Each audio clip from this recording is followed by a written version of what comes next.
the nature of your emergency?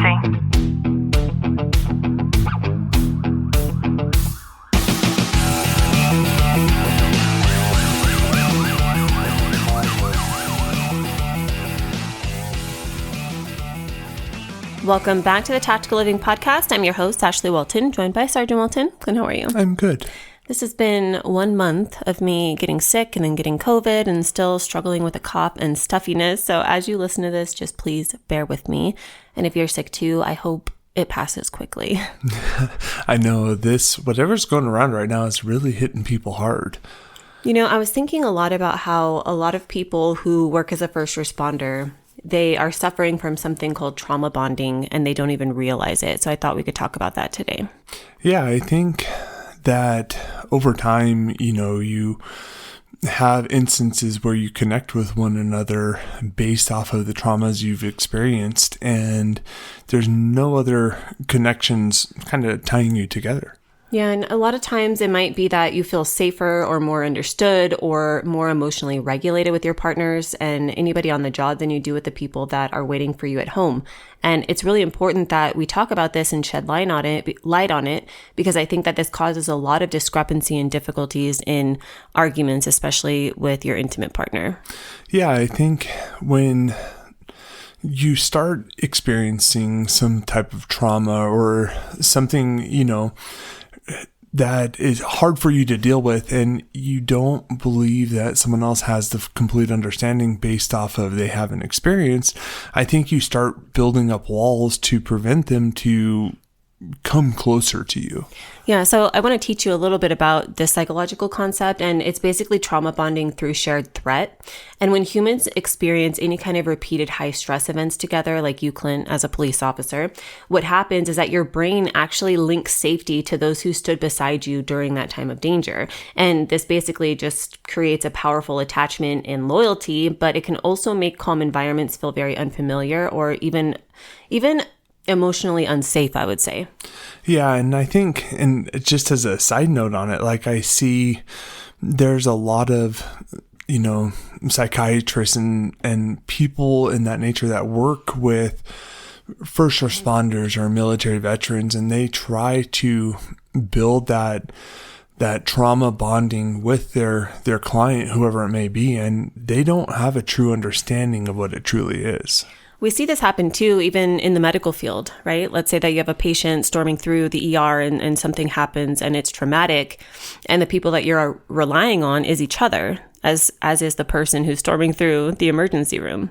Yeah, and I think that with that, you start having this false sense of security when you're only relying on those sources to where you only believe that you have that trauma bond together. I think for first responders, it can mean that you trust your partners with your life, but you struggle to trust loved ones with your heart.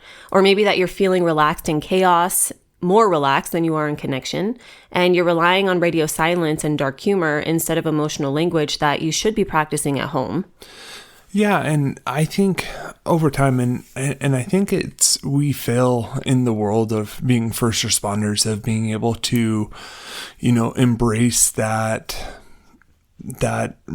relationship with trauma, and you just rub dirt on it and move on, and we have this stigma associated to it to where people don't want to share what's going on with others, with your partners who may or may not have experienced that. But also it goes to when you bring it home to your family and you're not sharing, this is kind of what I'm going through. These are the symptoms that I'm showing. It's something that we start creating this barrier to prevent others from understanding what we're going through. I don't want it to be misconstrued, because I think it's so important to have that kind of relationship, connection, and trust with your partner. Clint, there have been many times where I have told you straight up, I do not trust you with that said partner.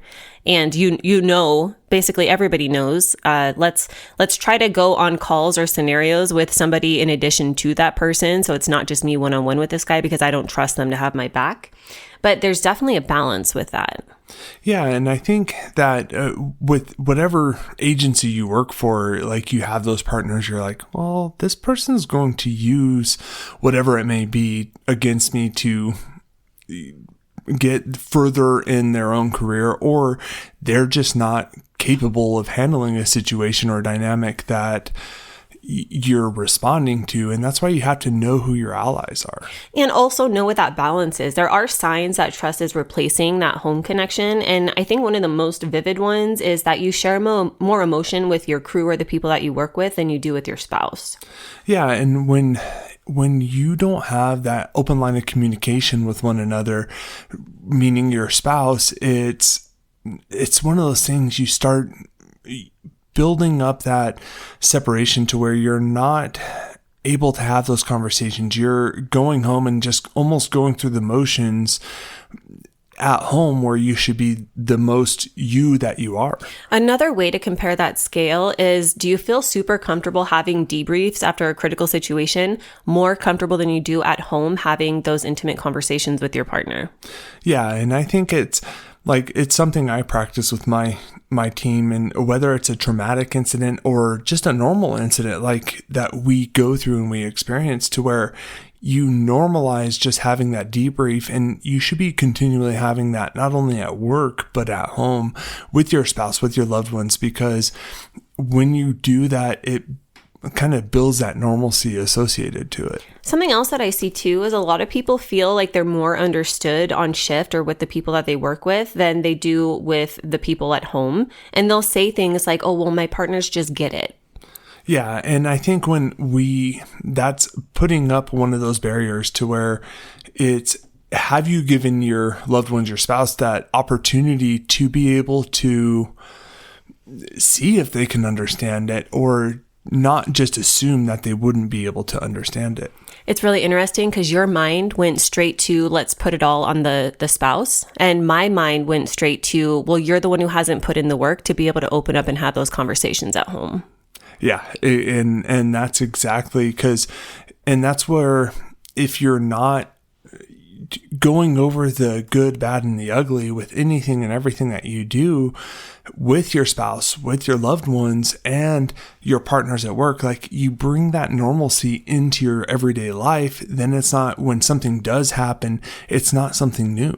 Yeah, and there are ways to remedy this. I think one of the most is to just learn how to translate your operational language into emotional language. So a lot of times your family's not going to understand your radio codes, but you can help them to understand what you're feeling and not just what you do by being expressive. This happened. You don't even have to go into vivid detail about it, but then express, like, this is how I'm feeling now.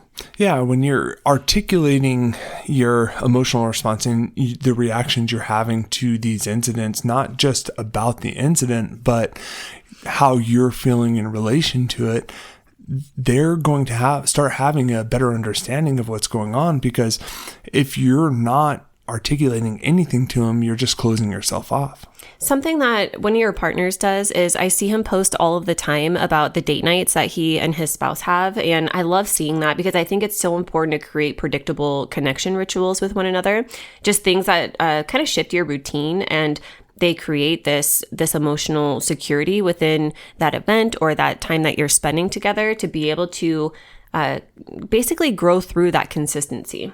Yeah, being able to highlight and share those incidents, those times together with your spouse, and being able to have those healthy outside influences compared to your normal inner circle at work. It's important because you're not highlighting just what you do as a job.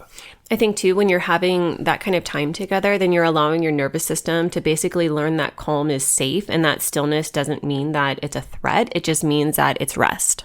Yeah, having that restful, recharging phase of your day-to-day life, it's going to reset your nervous system to be able to say, okay, I'm not in that fight or flight response every day.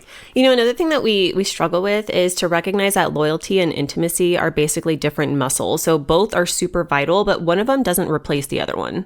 Yeah, being able to, really look into all these different dynamics, because emotional response towards anything that we are dealing with shouldn't be just a us versus them mentality. It should be across the board. I think if your deepest trust only exists in uniform, then your relationships at home are slowly going to become basically collateral damage. And, don't get me wrong, I think brotherhood is super powerful, but it was never meant to replace intimacy and your partnership and emotional safety. I hope you've gotten some value out of today's episode. If you have, do us a favor, drop a review, subscribe down below, and as always, know that I'm sending you a long, tight hug from my home to yours.